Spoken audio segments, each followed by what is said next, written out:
So here we're starting our core training on the hammer crunch machine, and we're working the sagittal plane.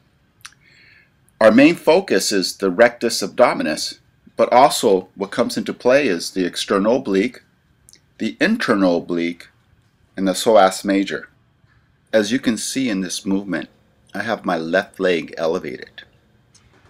What this does is it isolates a little bit more of the lower rectus abdominis, and it also brings in the upper thigh into play, so you get a good connection with the rectus abdominis into the rectus femoris, and it also gets the upper leg stabilizers. I'm switching legs now, so I'm moving into my right leg elevation. The amount of weight that you use for the resistance against the rectus abdominis, your abdominal area, is not really as important as your form and control of this exercise. Just make sure you get a nice burn. So here we're starting to work more of the side, and we're really working the transverse abdominals, and we'll also be working the external obliques. And again, nice and controlled. I also like placing my hand right in the area that I want to feel the most tension in. Gives me that body-mind connection. And here I have a diagram for you so you can familiarize yourself with the muscles that you are using.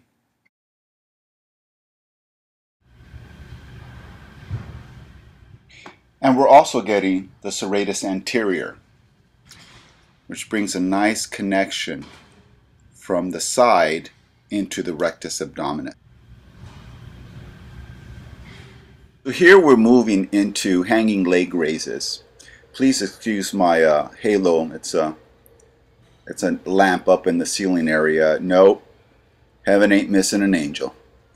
So these leg raises are a great exercise for lower abdominals, and you don't need weights to do them. You can always add weight by using dumbbells and even those weight straps that you wrap around your lower leg for additional resistance, also known as ankle weights. The abdominals are one of the most underused areas of the body, so it's important to keep them toned because strong abdominals are needed for sports. They also support our intestines and prevent us from getting hernias. And to strengthen your abdominals, lift your knees slowly, keep your knees as straight as possible, and you can also lock your knees for a little bit more isolation. Lifting your knees until they are pointed directly in front of you. And as you progress, you may elevate them all the way into a crunch. To incorporate and strengthen your upper abdominals, if you can't bring them that high, bring them as high as you can. Pause at the end of the exercise for that extra burn, and then lower your knees slowly and under control back to the starting position. Repeat the exercise until the muscle becomes fatigued.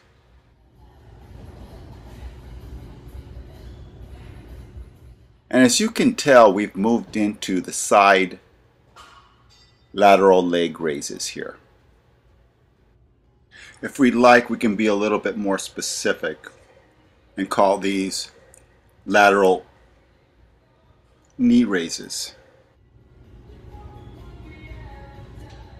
And when it comes to the three planes of motion, we're actually working the sagittal and the transverse and the frontal planes.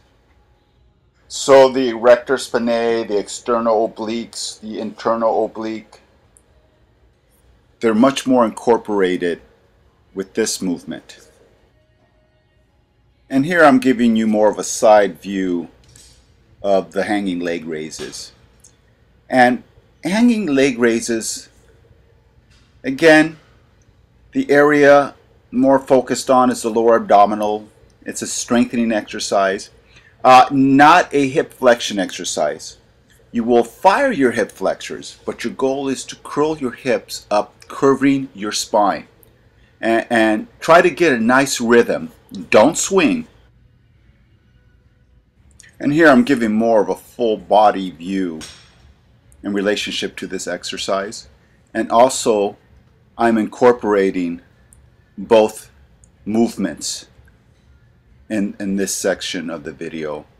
I'm actually doing the leg raises, and then I break into the lateral leg raises, which again incorporates those obliques and also brings in the motions, the anatomical motions together.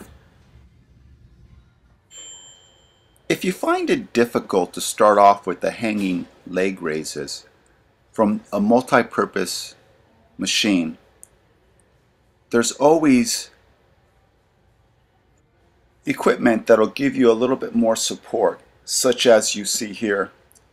Supports a little bit more of the back so you can strengthen the lower abdominal area. And as you progress on this, you might want to swing over to the leg raises on the multiple purpose machine. And here, again, we're moving into the lateral leg raises. What I like about this exercise also is how it incorporates the upper and lower limbs, really creating a great connection.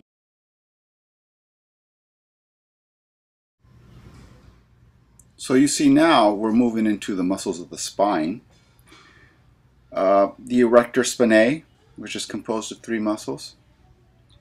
And again, nice form. Of course, we're getting into the upper lower thigh area and into the glute a bit, but we really want to focus more on the muscles of the spine. And again, of course, being in control of the weight, having enough resistance, placing controlled tension on the muscle.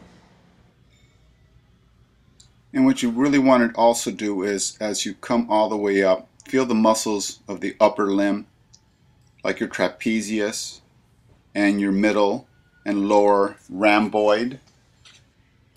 And you will also be feeling it in the middle and lower trapezius in conjunction to the upper trapezius.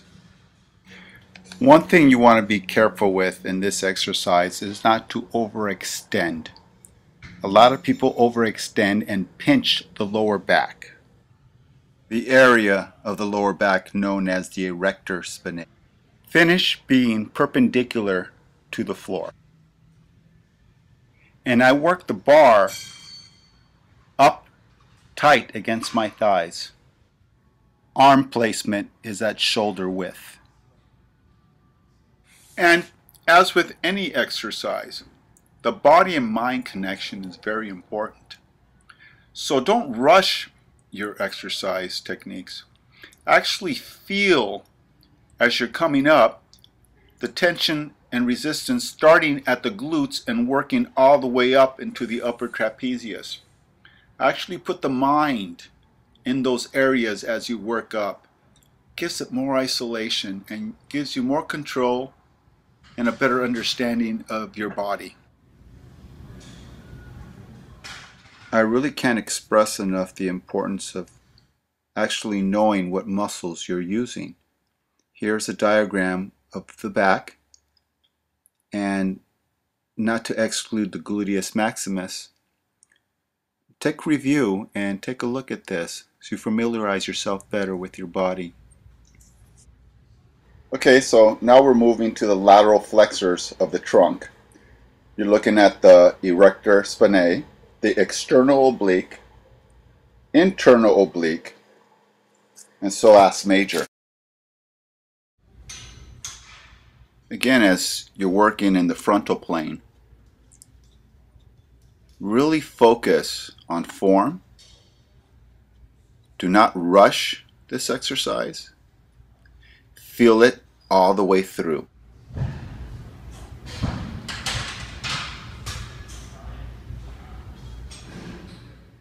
And here is an overall view of the exercise. Notice that leg placement. The outer leg is placed forward and the back leg is placed on the back of the pad. The lateral flexion is really dependent on the individual. Go where it's comfortable. You might develop a little bit more flexibility later. Don't overdo the actual flexion. As you can see, I express the planes of motion. It's very important that you understand these for optimum training. These anatomical directions and understanding them will benefit you greatly. And also here we have a posterior view of this exercise.